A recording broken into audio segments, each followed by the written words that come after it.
how am I that little angel sitting on the revenue leader's shoulder that's giving advice that is there to truly converse with, that lets you, one, interrogate your system and your data in a way that you can't today. Yeah, I'm not talking about BI where you have static reports and you have, like, if you want a new report or answer a new question, you got to go to a team and get it set. No, like, as I'm thinking about it in my head and the way that I think and talk, I'm going to ask you and I'm going to get an answer. Great. That's where we are now. Going deeper, I want to help revenue leaders understand why, because as you both know, a lot of those questions that they have are performance related. And the second question is, well, why is that the case? Whether it's good or bad, like, why are we at that stage or level or whatever it is? And then the third is, well, what should you do about it? Right? Like, you've got a finite amount of money and time to focus on the issue or to seize this opportunity. What should you do? So we're kind of marching down that with our AI and this natural assistant. And the other part of it is, and I think this is huge, frankly, I think it's huge for any product now. I want you in my product every day, but that's my best case wish. I really want to meet you where you are. So everything that we just saw that I showed you guys earlier in Revcast, we're actually next week going to have in Slack. And over time, going to have in Teams, and over time, going to have in text. It will be like pervasive. We want you to be able to access this and have this assistant wherever you are, however you want to access it.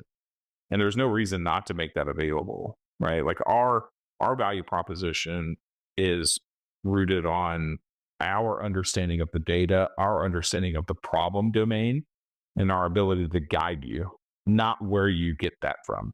Yeah, that's, like, been such a change. Various companies I've worked at, we want you in our product every day, and it's like, don't you just wanna be the most impactful product? And so what does that mean, and how are you meeting your customers where they're consuming information? There's so many new go-to-market tools coming out. The expectation cannot be that the salesperson logs into every one of them. It's that they're getting the most benefit from them. You talked a little bit about the partnerships you're looking at in terms of how you push that data to where they're at.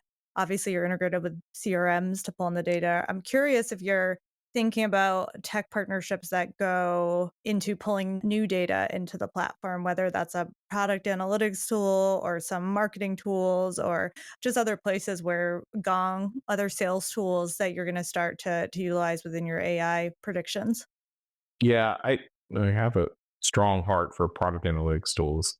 I don't I don't think we're there yet. We do a lot of capacity modeling, a lot of capacity management and measurement. We do pipeline management. So what would it mean to get a little deeper on the pipeline side?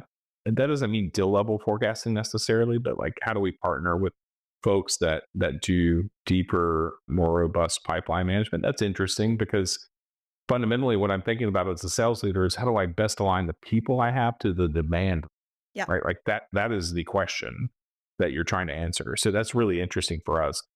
I think the other area that's sort of interesting is, you have people and then you have territories and you have accounts.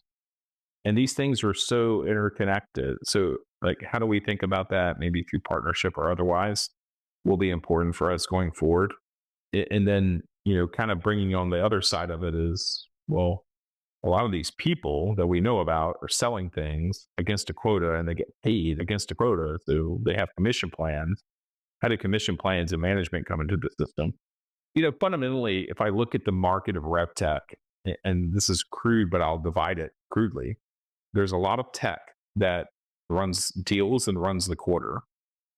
That's 90% of the tech out there. There's very little tech that runs the business.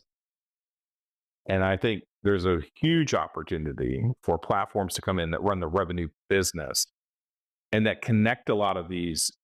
You mentioned being in the ops background. These things are connected, like commissions and capacity and territory and account. And like, these are all connected things. They're very interrelated. So how do we make it easier for the people that have to be in charge of that to put it all together, to model different scenarios, to react quickly to what's happening in the market? That's where I see the big opportunity.